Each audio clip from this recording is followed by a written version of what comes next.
अदिति और उसके भाई सोनू की अभी अभी गर्मियों की छुट्टियां शुरू हुई थी और दोनों अपने मम्मी पापा से कहीं घूमने ले जाने की जिद कर रहे थे। मम्मी पापा, ये तो गलत बात है। आप हमें वैसे भी कहीं घुमाने नहीं ले जाते, और अब जब हमारी छुट्टियां शुरू हो गई हैं, तब भी हम घर पर ही बैठे हैं। यहाँ तो हम बोर हो जाएंगे। हाँ पापा, कम से कम आप हमें मनाली या शिमला जैसी जगह ही घुमा लाइए ना, प्लीज। बस भी करो तुम दोनों। हम कहीं नहीं जा सकते। भले तुम्हारी छुट्टियां हैं, पर मेरे ऑफिस अभी भी खुले हैं। पापा की ये बातें सुनकर मम्मी को गुस्सा आ जाता है। आप भी ना, जब देखो बस काम काम काम। बच्चे गलत तो नहीं कह रहे, आपको उन्हें कहीं तो घुमाने ले जाना चाहिए ना। अगर ऐसी बात है तो तुम ही ले जाओ ना इन्हें घुमाने। मुझसे क्यों कह रही हो?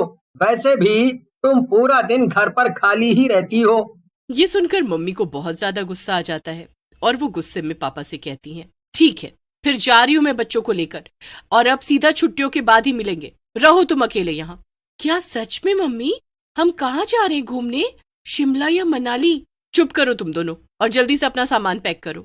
फिर क्या था, थोड़ी ही देर में मम्मी बच्चों को लेकर घर से निकल जाती हैं और बस में बैठ जाती हैं। मम्मी अब तो बताइए ना, हम कहाँ जा रहे हैं? बच्चों, मैं तुम्हें लेकर तुम्हारी मौसी के घर जा रही हूँ। पहले तुम अपने मौसा जी और मौसी जी से मिले हो, पर तुम उनके घर नहीं गए। तुम्हें वहां बहुत मजा आएगा, देखना। तुम्हें पता है उनका घर कहाँ है? पहाड़ पर। हाँ, वो जगह नैनीताल और शिमला मनाली जैसी तो नहीं है, पर फिर भी बहुत सुंदर है। क्या सच में मम्मी? फिर तो बहुत मजा आएगा। अदिति और सोनू बेसब्री से अपनी मौसी के घर पहुंचने का इंतजार करने लगते हैं। कुछ घंटों के सफर के बाद वो वहां पहुंच जाते हैं। उनके मौसा जी और मौसी जी का घर पहाड़ों में ही बसे एक छोटे से शहर में था, पर वहां कोई भी घूमने के लिए बड़ी जगह नहीं थी। वो बिल्कुल एक छोटे गांव जैसा था। ये देखकर अदिति और सोनू काफी निराश हो जाते हैं, मगर मम्मी अपनी बहन के घर जाने के लिए काफी खुश थी। घर पहुंचकर मौसी जी और मौसा जी अदिति और सोनू का बहुत अच्छे से स्वागत करते हैं और उन्हें खूब सारा अच्छा अच्छा खाना खिलाते हैं। सच में मुझे यहाँ आकर बहुत राहत मिली है सीमा। घर पर तो मैं काम करके ऊब गई थी। अब बच्चों की छुट्टियां खत्म होने से पहले तो मैं नहीं जाने वाली। जरूर जरूर दीदी, आपका जब तक मन करे आप यहाँ रह सकती हैं। मौसी मौसी, यहाँ पर घूमने के लिए क्या कोई भी जगह नहीं है? पर सोनू और अदिति की मौसी कुछ कहती इससे पहले ही मौसा जी बोलते हैं। अरे, वो है ना, घर के पीछे वाला पार्क। वहाँ जा सकते हो तुम लोग खेलने। अरे ये आप कैसी बातें कर रहे हैं? नहीं बच्चों, तुम लोग वहां भूल कर भी मत जाना। क्यों? पर ऐसा क्यों मौसी जी? क्योंकि वो जगह भूतिया है बच्चों। तुम्हारे मौसा जी को काम से फुर्सत मिले तब तो उन्हें मोहल्ले के बारे में पता चले। बच्चों, उस पार्क को भूतिया बच्चों का पार्क कहा जाता है। कहते हैं कि इस पूरे इलाके के सभी भूतिया बच्चे वहां खेलने जाते हैं, इसीलिए कोई भी बच्चा क्या इंसान तक भूल कर वहां नहीं जाता। मुझे तो ये सब सुनकर बहुत डर लग रहा है मौसी। अरे तू डर मत अदिति, भूत वूत जैसा कुछ भी नहीं होता। बिल्कुल सही कहा तुमने सोनू बेटा। तुम तो बहुत समझदार हो। बच्चों, तुम लोगों को आसपास जहाँ भी खेलना है खेल सकते हो। बस अंधेरा होने से पहले घर लौट आना। यहाँ आसपास और भी कई बच्चे रहते हैं, तुम उनसे भी दोस्ती कर सकते हो। ठीक है, फिर हम लोग बाहर घूम कर आते हैं मौसा जी। अदिति और सोनू बाहर घूमने चले जाते हैं। तभी उन्हें सड़क पर एक लड़की दिखाई देती है। वो लड़की सड़क के बीचों बीच खड़े होकर अदिति और सोनू को ही घूरे जा रही थी, और वो दिखने में भी काफी अजीब सी थी। तभी अचानक से वो अदिति और सोनू के पास आती है और उनसे पूछने लगती है, क्या तुम लोग यहाँ नए आए हो? हाँ, पर तुम्हें कैसे पता? क्योंकि मैंने कभी तुम्हें यहाँ पहले नहीं देखा ना, इसलिए। अच्छा अच्छा, वैसे तुम्हारा नाम क्या है और क्या तुम यहीं रहती हो? हाँ, मैं तो कई सालों से इसी जगह पर रह रही हूँ। चलो हम लोग मिलकर खेलते हैं। मेरा नाम कशिश है। अदिति और सोनू थोड़ा सोचने लगते हैं, पर तभी कशिश उनसे कहती है, तुम लोग इतना क्यों सोच रहे हो? चलो हम लोग उस पार्क में चलकर खेलते हैं। अरे नहीं नहीं, हमारे मौसा जी ने कहा है कि वो पार्क भूतिया है और वहां पर सिर्फ भूतिया बच्चे खेलने जाते हैं। हम वहां नहीं जा सकते। हाँ हाँ, सही कहा अदिति ने।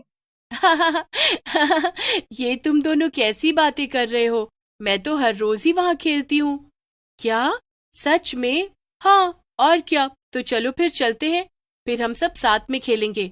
वहां तुम्हें मेरे और दोस्त भी मिलेंगे। अदिति और सोनू एक दूसरे को देखते हैं। फिर सोनू चल अदिति, चलते हैं। वैसे भी मौसा जी ने कहा था कि भूत वूत जैसा कुछ भी नहीं होता। पर सोनू, मौसी जी ने तो हमें मना किया था ना। अरे कुछ नहीं होगा अदिति, ये कशिश भी तो हमारे साथ चलेगी ना, चलो भी अब। अदिति मान जाती है और फिर सोनू अदिति कशिश के साथ उस भूतिया बच्चों के पार्क के अंदर चले जाते हैं। पर जैसे ही वो तीनों भूतिया पार्क के अंदर घुसते हैं, कशिश एक चुड़ैल में बदल जाती है। बल्कि इतना ही नहीं, अदिति और सोनू को बाहर से तो वो पार्क एकदम खाली दिख रहा था, पर अंदर घुसते ही उन्हें पार्क में बहुत सारे भूतिया बच्चे दिखने लगते हैं। ये सब क्या हो रहा है? सोनू, ये कशिश तो चुड़ैल में बदल गई। हाँ, और यहाँ तो कितने सारे भूतिया बच्चे हैं।